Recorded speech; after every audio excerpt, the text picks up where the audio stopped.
bakunzi b'ibiganiro vyacu bica ku Mbizi TV turabaye miriwe turi tariki 3 z'ukwezi kwa gatanu mu 2026 uyu ni wa mwanya w'ikiganiro ku Mbizi Sport aho tubashikiriza amakuru yaranze indwi mu bijanye na sport nkuko bisanzwe muri kumwe na Salvatore Nzosaba. Turahera mu ncamake mu Burundi, turahera mu ikomine yacu nziza ya Muramvya aho bari muri championa y'imitumba ihuza imitumba iri muri zone yacu ya Muramvya, aho imigwi izokina finale yaramaze kumenyekana. Turababwira uko iyo bita icya kabiri gishiri cyanyuma uko cagenze, tubabwira n'imigwi yarose amahirwe yo gukina finale. Mu Burundi nyene turabandaniriza mu gikombe c'umukuru w'igihugu aho matchale yo bita matchale amamatch yo gutangura yabaye. Turababwira akora ibitangaza, ni mu gihe imigwi twari twiteze ko yokora ibitangaza byaraye vyase. Turabibabwira mikino kiganiro. Turabandaniriza no muri Primus League aho izorangira mu ndwiza, ukuvuga itariki 9 n'itariki 10 z'ukwezi kwa gatanu mu 2026. Turababwira match zitikanije ku uwo munsi.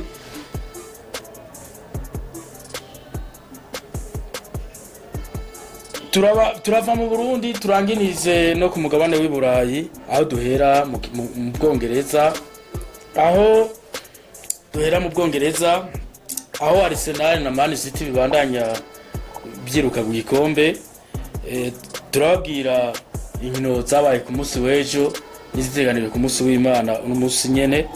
Muri Espagne Barcelona isa n'itahukana La Liga, aho ni mu gihe ibura inota rimwe gusa ngo itahukane ico gikombe ca La Liga. Muri Bundesliga Bayern inganya. Turababwira inkino zateganijwe ku munsi nyene nizabaye ku munsi w'ejo. Muri Serie A inkino zarabaye, turababwira uko zagenze.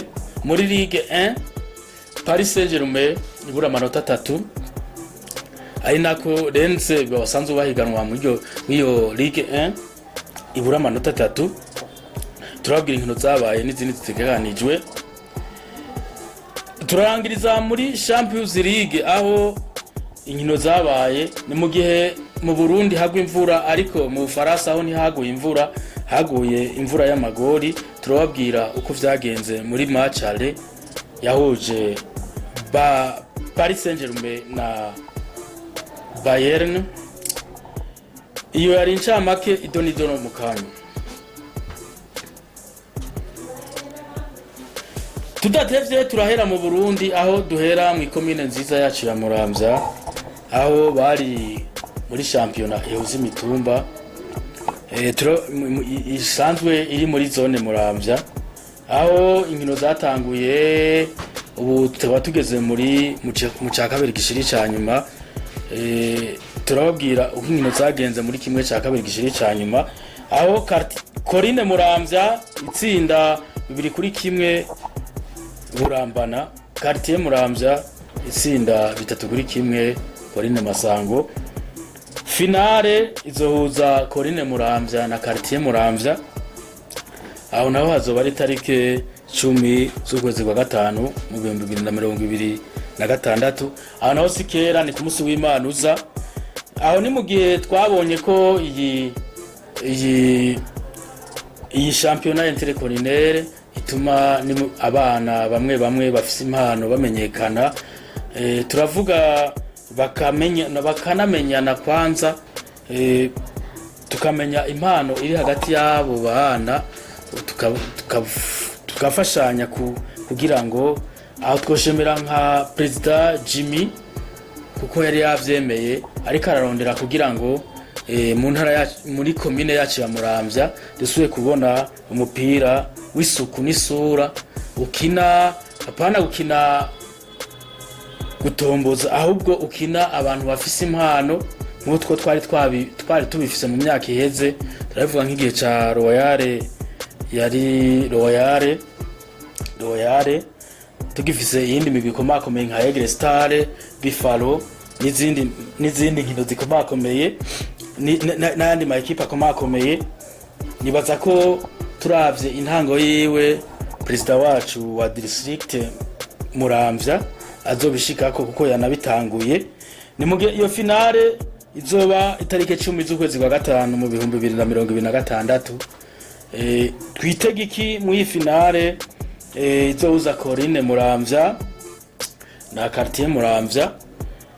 Aha ni mugihe tubona ko twisunze ukungena izindi match zagenze, nuko twabonye ko abanyamuji aribo bagifise umupira mu maguru. Turabona ko Quartier Muramvya ishobora gutwara ico gikombe ca zone Muramvya.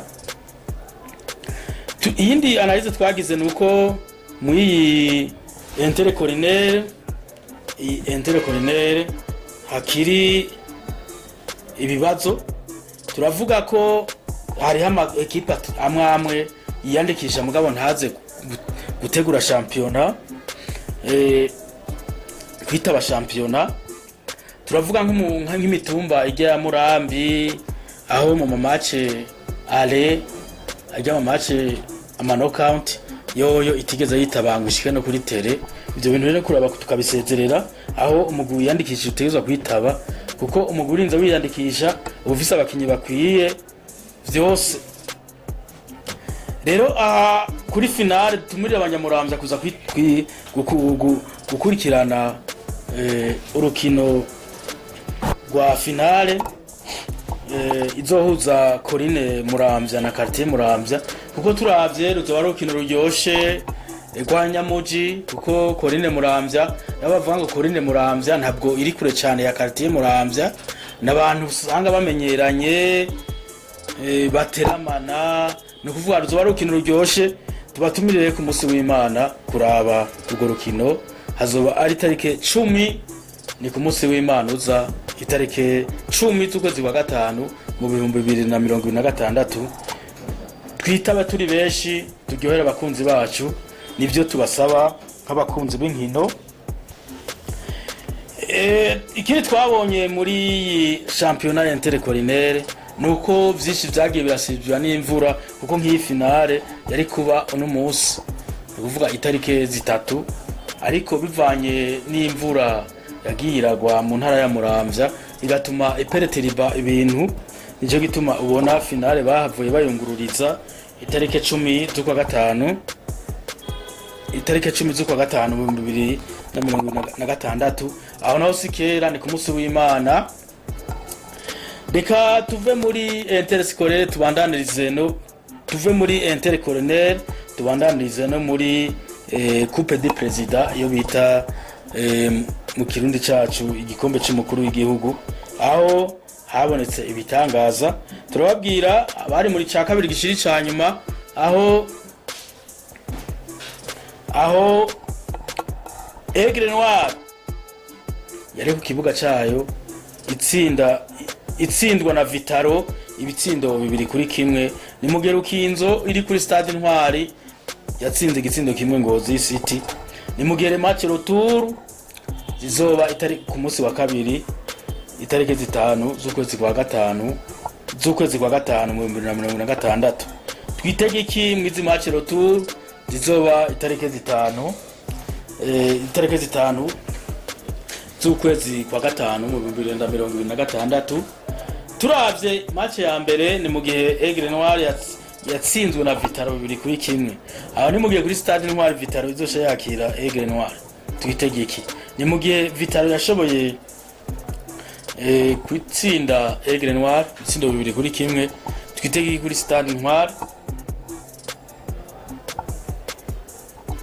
Turavye ubuheruka ngaha nari nababwiye ko finale ishobora guhuza Aigle Noir na Rukinzo, ariko turavye izi match ale ukungene zagenze turafise amakenga, kuko Aigle Noir gutsindwa ku itere yayo birateye amakenga. Gutsindwa na Vitaro biragoye rero ko ishobora kuzibujumbura, birashoboka. ni football ariko biragoye, ni mu gihe ishobora kuza ikivyukiranya igatsinda Vitaro ikongera ikayikuramo mu gikombe cy'umukuru w'igihugu, biragoye. Nukuvuga Aigle Noir rero yasamariye iwabo, difference y'igori imwe nini. Turavye kuwa gatatu nyere izo nkino zarabandanje hari ku munsi w'ejo, aho Rukinzo yatsinze iri muhira, Rukinzo yatsinze Aigle Noir, yatsinze Ngozi City ibitsindo kimwe ku busa. Biragoye ko sinzi ko Ngozi City yashobora kwivyukiranya iri muhira igatsinda Rukinzo, ni mu gihe Ngozi City ama yabikoze imisi yose igatsinda imigwi, ni mu gihe muri are iba yatsinzwe ariko muri retour ikavyigenzamo neza igatsinda ikanarenzako, aho twabibonye kuri mucakane gishiri cyanyuma aho yari yatsinzwe muri are muga muri retour yavyigenzamo neza.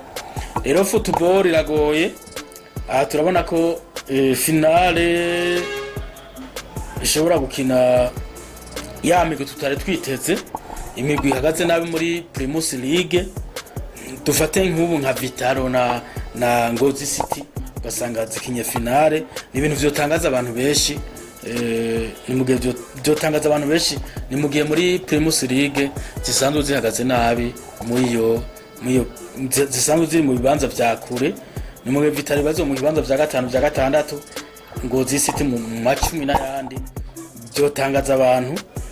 Mu gihe Aigle Noir na Rukinzo zitovyegendamo neza muri match retour zigatsinda neza. Reka rero tuje muri Primus League, aho tubamenyesha ko iyo Primus League izorangira mu ndwisa igenekerezo rya 9 na 10, izigenekezo rya 9 na 10, aho imigwi izoba Primus League irangiye, aho tubamenyesha ko Aigle Noir yamaze gutwara ico gikombe, ni mu gihe Beige Green iyo yamaze gukorokana Garage Express.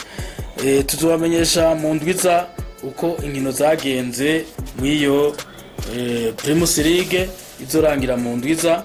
Reka tuve mu Burundi turangirize no ku mugabane w'Iburayi, aho mu Bwongereza bari ku ndwi ya gatanu. Ku munsi wa gatanu inkino zagenze ukugurukira, ni mu gihe iyo ndwi ya 55 yatanguye ku munsi wa gatanu igenekerezo rya 30 rya mbere ukwezi kwa gatanu. Inkino zagenze ukugurukira zindwi ya 35, nuko Rize iri muhira yavyigejemo neza mu gutsinda Burnley ibitindo 3-1 wa gatandatu ku munsi w'ejo itareke 2 zo nkino zarabandanije, aho Newcastle yatsinze Brighton ibitindo 3-1, Brentford itsinda West Ham ibitindo 3-0, Wolverhampton inganya kimwe ku kindi na Sunderland. Ni mu gihe ko munsi w'ejo nyene match yahereje uwo munsi yahuje Arsenal na Fulham, ni mu gihe Arsenal yatsinze Fulham ibitsindo 3-0.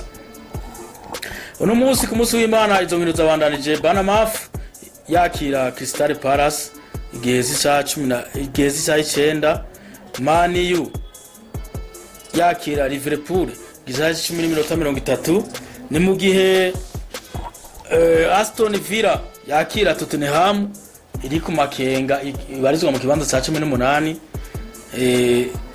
iza kwakira Tottenham gisha 2 z'ijoro. Ni mu gihe indwi ya 35 izorangira ku munsi wa mbere, aho Chelsea izokwakira Not igihe ca 10, ni mu gihe Everton izokwakira Man City igihe ca 3. Turavye ukungene imigwi isumbasumbana, ni mu gihe Arsenal ibirane bibiri vya City ibarizwa mu kibanza ca mbere n'amanota 76, Man City amanota 70 n'ibirane bibiri, ni mugiye mu kibanza ca 18 habarizwa Tottenham n'amanota 38.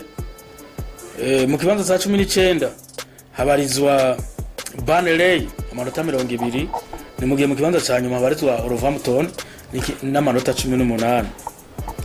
Turavye abakinyi bafise ibitsindo vyinshi nuko Erling Haaland umukinyi wa Man City aza mu kibanza ca mbere n'igori 24. Mukinyi wa kabiri afise ibitsindo vyinshi ni Igor Thiago unaona wa Brentford akaba agendana ibitsindo 22. Turavye muri Premier League nuko indwi ya 35 yasize Arsenal rose amanota 3. Ivyo navyo ni ibintu byo gushima kuko Arsenal iheruka igikombe kera irakinyotewe ariko ntijye ngo iryame.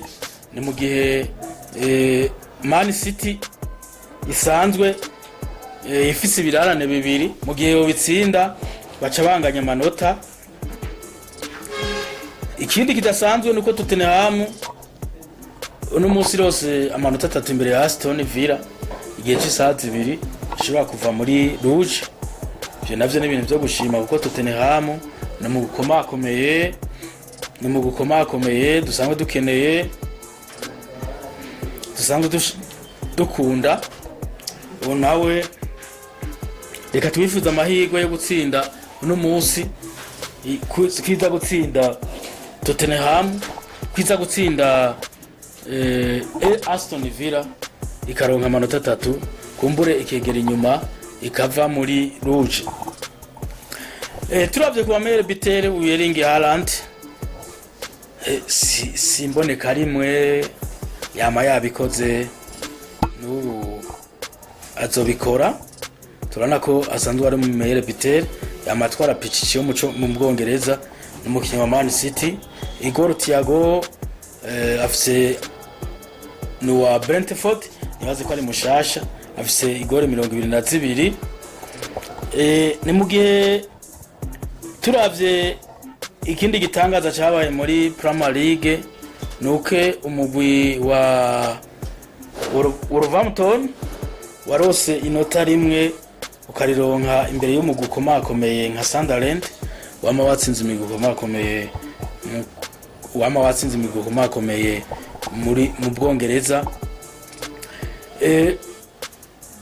Ikindi tubona nuko Wolverhampton isa yaramaze no gucika mu cero ca kabiri na Burnley kuko biragoye.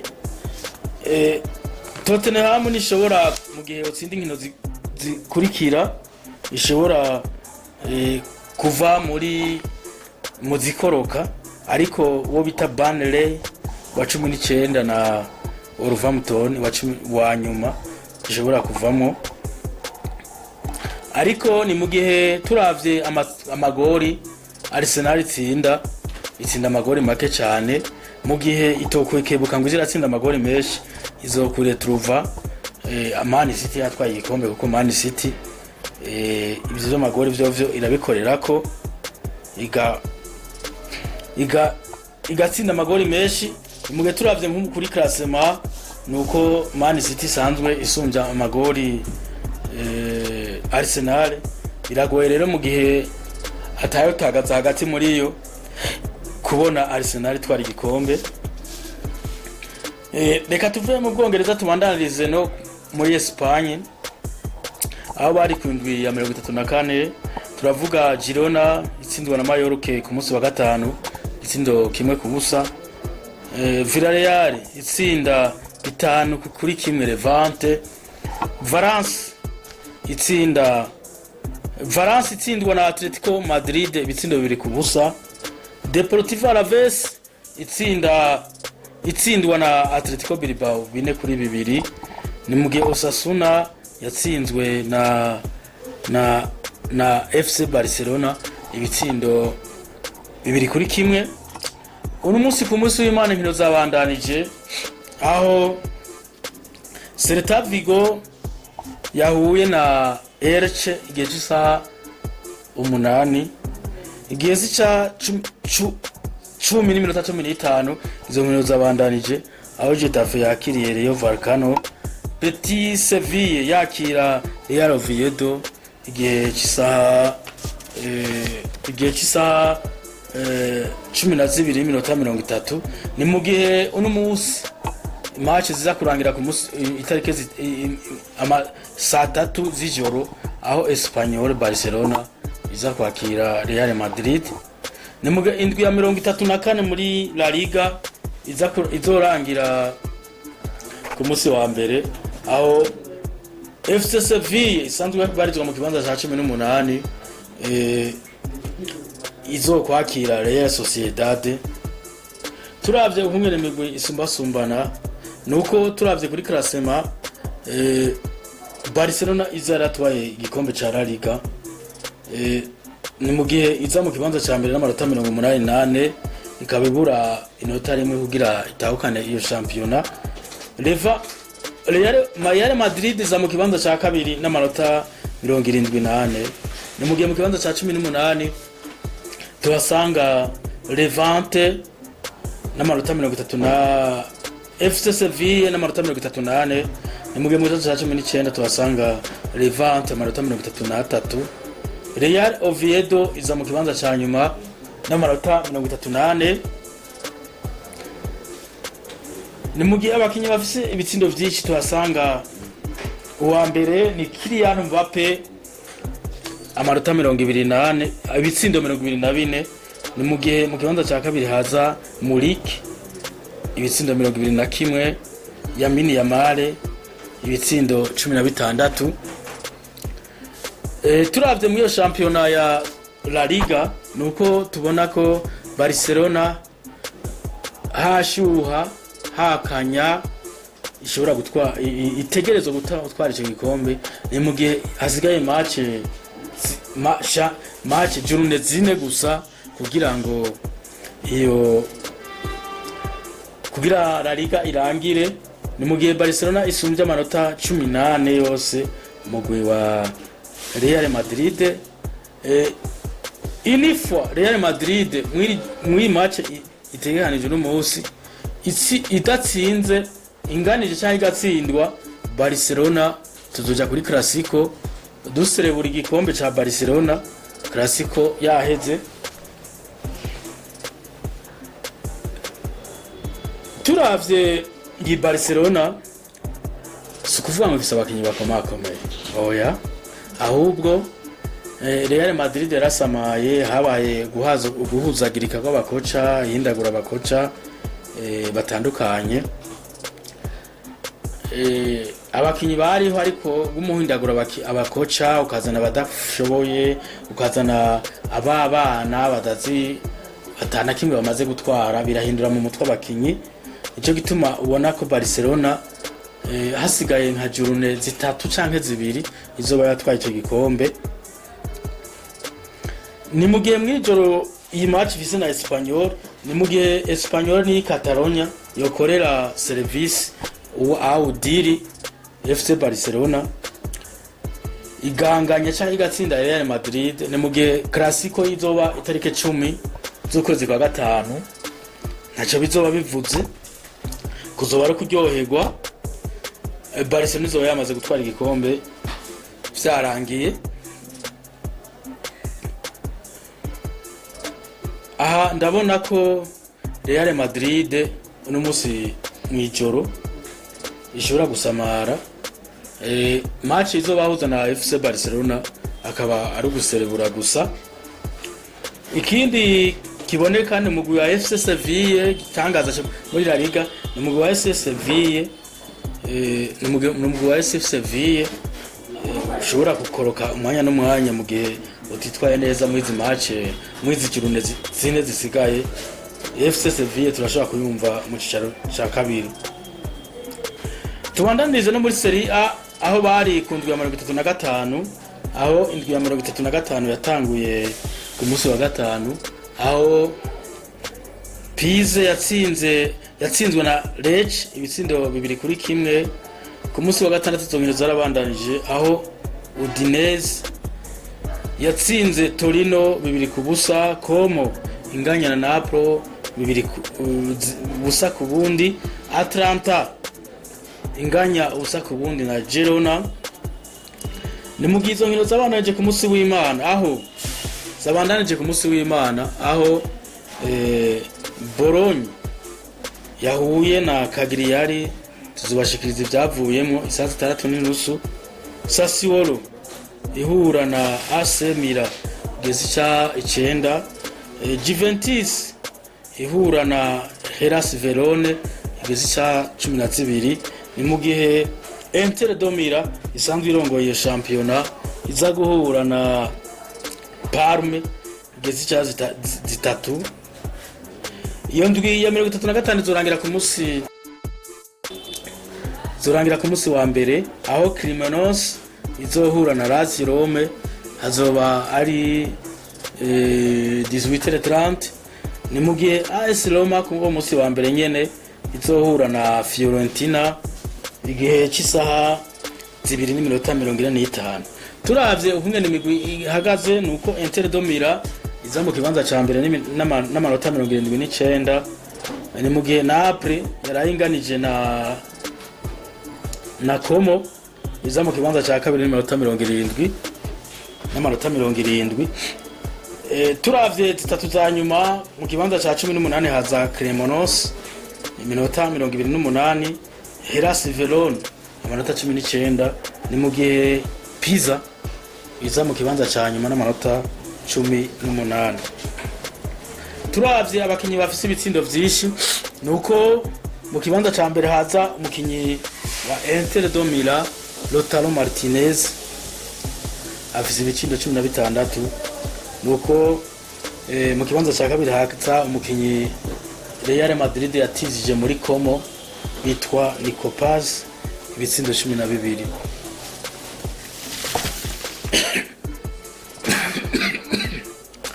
Muri Bundesliga bari kundwi ya 32 aho habaye ibitangaza. Umugwi utarutsindwa Bayern ariko ntiwatsinzwe, unganya 3-3 na Hoffenheim. Ni mu gihe bariko bariryohera, ni mu gihe umugwi Bayern de Munich uza waratahukanye iyo championnat, uza waramaze kuba deja champion d'Allemagne wo mwaka wa 2026. Reka tutatevye izindi nkino zabaye mu Budagi tuzobamenyesha kuindi wa Mungu. Reka tubandanize mu Bufaransa aho umugwi wa mbere wanganije uwundi wa kabiri nyene ukacunganya. Turababwira nka Paris Saint-Germain yanganije na Lorient 2-2. Nice ikaca inganya ku kindi na Rennes. Kuko turavye iyo Paris Saint-Germain inganya igacisanga Rennes yatsinze, byavuye bikomerana kuko hari kinyuranyo c'amanota 6 gusa. Ni mu gihe iyo Rennes itsinda basanga hari kinyuranyo c'amanota 3, basanga biragoye Paris Saint-Germain. Tugiye muri Champions League aho yari yabandanije mu ndwi heze ku munsi wa kabiri no wa gatatu, aho ku munsi wa kabiri umugwi Paris Saint-Germain watsinze ibitsindo 5-4 umugwi wa Bayern. Ku munsi wa gatatu izo nkino zarabandanije aho Atletico Madrid yatsinze Arsenal igitsindo 1-0.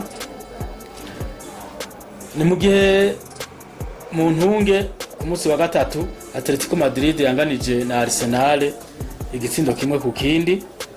Ni mu gihe match retour zitekanije ku munsi wa mu ndwiza ku munsi wa kabiri no wa gatatu aho Arsenal izosha yakira Atletico Madrid igihe cy'isaha 3 azobare ku munsi wa kabiri.